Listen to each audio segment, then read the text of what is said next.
Alright guys, a quick one. Here, I'll detail how to get rid of screen time on iPhone.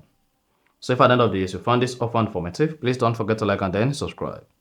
Now, the first thing you want to do to get rid of screen time on your iPhone is go ahead and open the settings app, scroll down, locate and click on screen time. Now, locate, see all app and website activity. Then here you have access to all the application you use. That's your screen time. Now, what you want to do here to get rid of the screen time or turn off screen time is just go ahead and turn off app and website activity. Then you should see screen time no longer be reported. All limit and downtime settings will be turned off.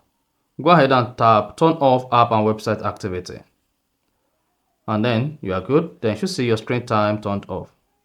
So that's exactly how to disable or get rid of screen time on iPhone. So if you found this offer informative, please don't forget to like and then subscribe.